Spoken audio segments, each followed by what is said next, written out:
India TV YouTube channel को subscribe करें और बेल आइकन दबाएं। आयशा की मौत ने किस कदर ओवैसी को हिलाकर रखा है उनके इस जज्बाती बयान से, जितना वो इमोशनल इसमें दिख रहे हैं इससे पहले शायद ही आपने कभी देखा हो।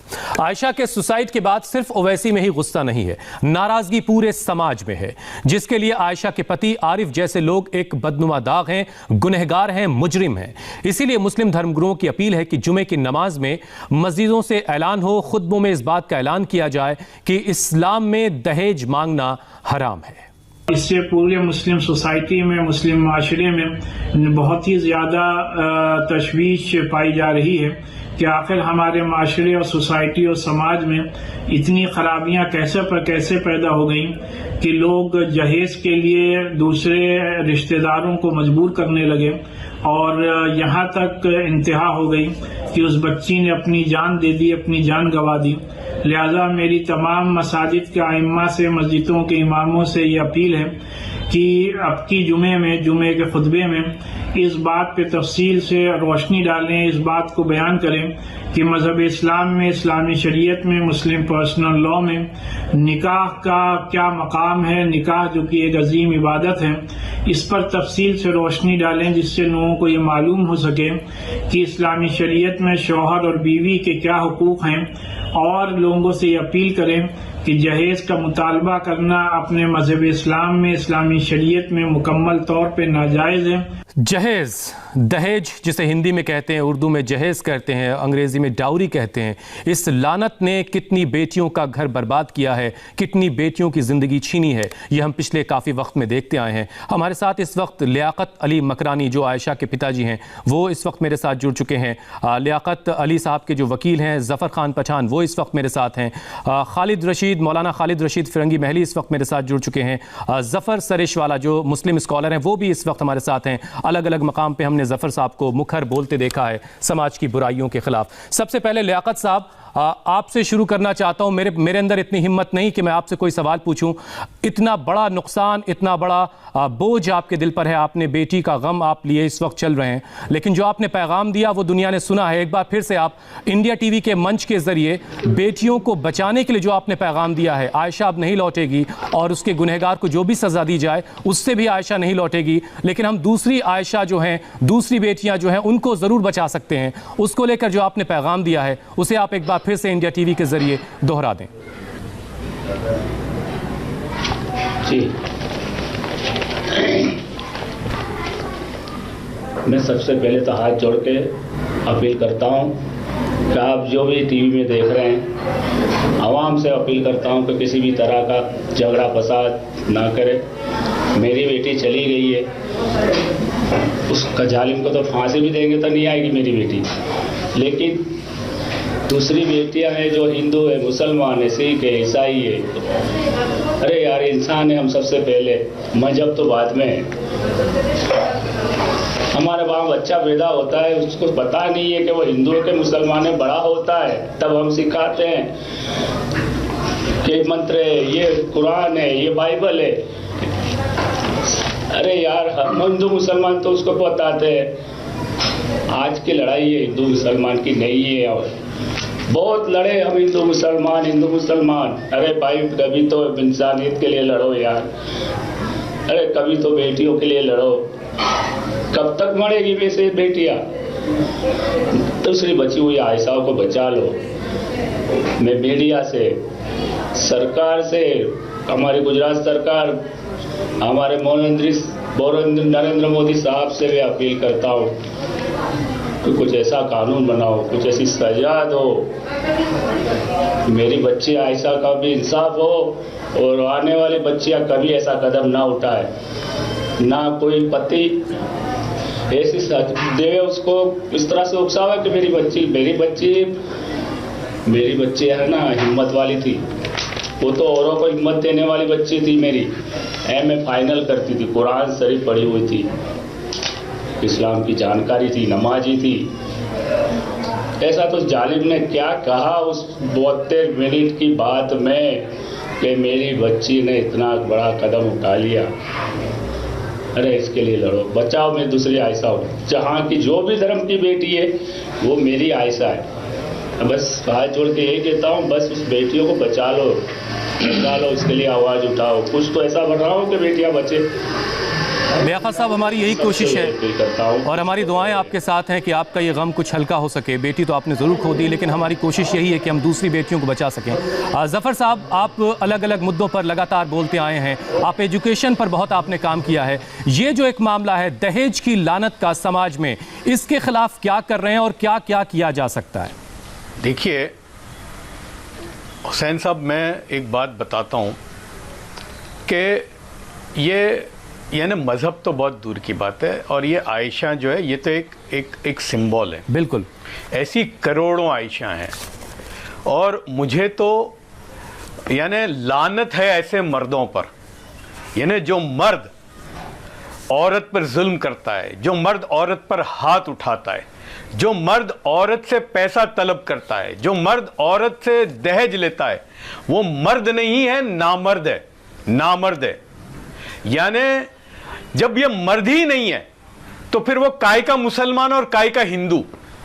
यानी ऐसे नामर्द हमारे समाज में घूम रहे हैं अभी भी, और ये कानून है हमारे मुल्क में दहेज के खिलाफ, लेकिन फिर भी रोजाना हम देखते हैं कभी कोई बच्ची बेचारी सुसाइड करती है डूबकर, कोई जलकर, रोजाना हम देख रहे हैं। ठीक बात है, लेकिन फिरंगी महली साहब भी इस वक्त हमारे साथ हैं लखनऊ से। मौलाना साहब, आपने जो है एक ऐलान किया, आपने ख़त भेजे तमाम मसाजिदों के आलिमों को कि मस्जिदों से इस बात का ऐलान हो, नमाजों से पहले खुतबों में ये बात कही जाए, दहेज को लेकर लोगों को आगाह किया है आपने। लेकिन आप सबसे पहले ज़रा ये समझाइए खालिद रशीद फिरंगी महली साहब कि इस्लाम के नज़दीक, दीन के नज़दीक दहेज की क्या हैसियत है, दहेज को लेकर के क्या कहता है इस्लाम?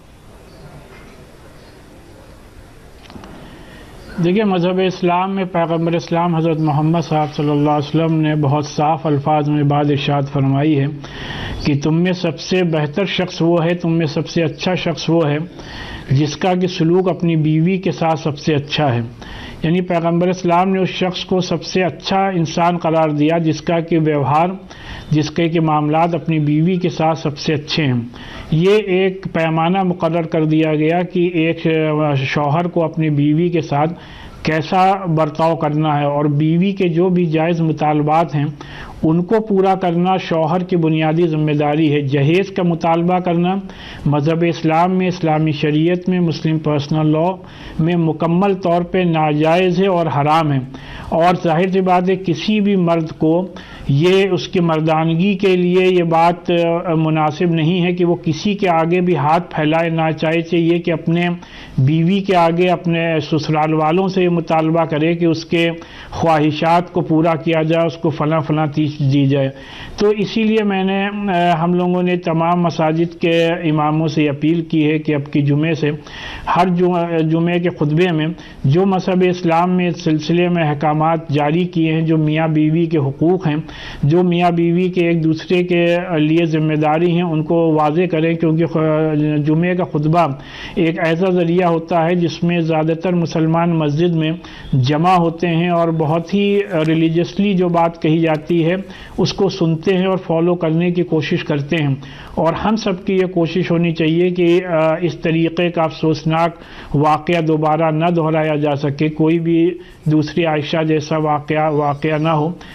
खालिद रशीद साहब, बहुत सारे लोग ये सवाल पूछ रहे हैं कि आयशा के बाद क्या ये नींद टूटी है या इससे पहले से आप लोग इस पर काम कर रहे थे? मैं इस सवाल का जवाब आपसे लूंगा, लेकिन ज़रा चर्चा को आगे बढ़ाऊं, बात को आगे बढ़ाऊं उससे पहले ज़रा एक बार फिर से हम आयशा की आखिरी बातों को सुन लेते हैं। जब आयशा अपनी ज़िंदगी को ख़त्म करने जा रही थी, वो किस तरह के हालात से जूझ रही थी, वो कितना अंदर से टूट चुकी थी, कितना बिखर चुकी थी, उसके साथ जो कुछ हो रहा था, जो कुछ घट रहा था, वो सब कुछ उसने उस दिन वीडियो के जरिए पूरे दुनिया को बताया, सबको बताया कि कैसे वो एक रिश्ते के जाल में उलझ चुकी है और आखिरकार उसने खुदकुशी का फैसला किया। वो वीडियो देखिए पहले आप।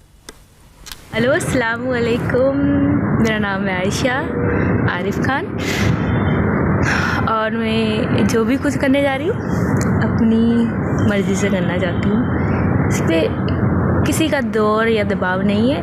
अब बस क्या कहें, ये समझ लीजिए खुदा की ज़िंदगी इतनी ही होती है और मुझे इतनी ही ज़िंदगी बहुत सुकून वाली मिली।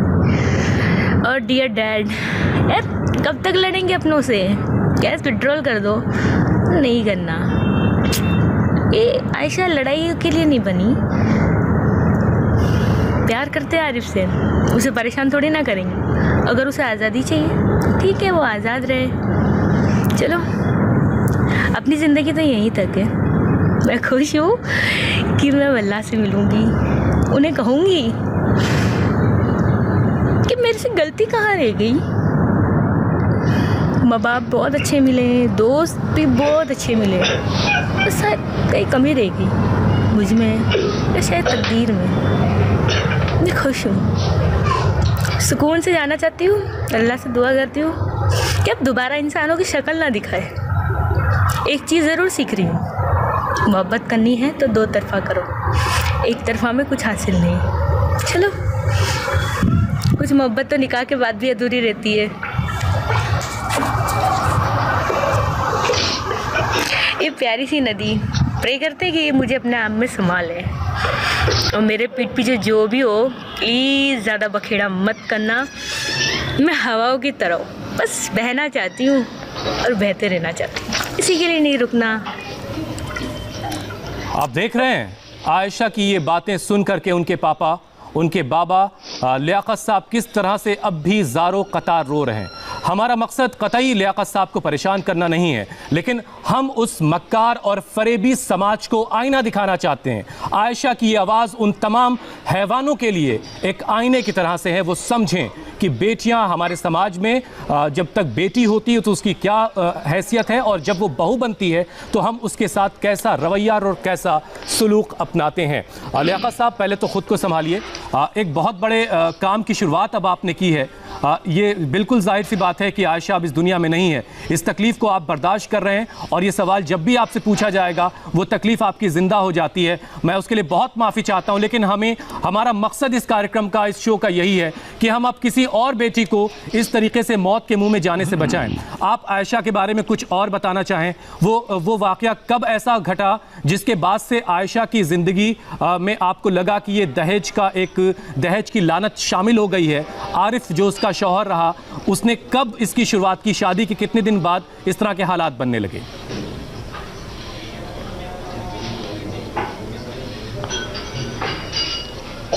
तरह के हालात तो सर वो पहली बार गई तभी उससे बनने लग गए। सबसे पहले तो क्या है कि उस लड़के का अफेयर था, उसकी कोई वीडियो में चैटिंग वेटिंग थी, मुझे तो नहीं पता क्या कहते हैं। मेरी बच्ची ने वो पढ़ लिया था और उसके सास ससुर को बताया कि हमने एक दूसरे से मोहब्बत थी उनकी और हमारे समाज की थी, तो उनके माँ बाप ने भी एक्सेप्ट किया और हमारे माँ बाप ने भी एक्सेप्ट किया। तब ये तीसरी कौन है? तो उसके माँ बाप ने सख्त कदम नहीं उठाए और उसका ईगो हर्ट होने लग गया। बस उस दिन से ये सारी घटनाएं शुरू कर दी उन लोगों ने। टॉर्चर करना, पैसे मांगना, तेरे बाप के वहाँ से क्या लाएगी, ये सब शुरू हो गया सर। ज़फ़र खान पठान साहब, आयशा के इंसाफ की जो मांग है वो अभी कहाँ तक पहुँची है? केस कहाँ तक पहुँचा? आयशा के जो तोहमतदार है आरिफ खान पठान को कल पुलिस ने, गुजरात पुलिस ने 1:30 पर अरेस्ट किया परसों, और कल नामदार कोर्ट के अंदर नामदार कोर्ट में हाजिर करा और 5 दिन के रिमांड की मांग की।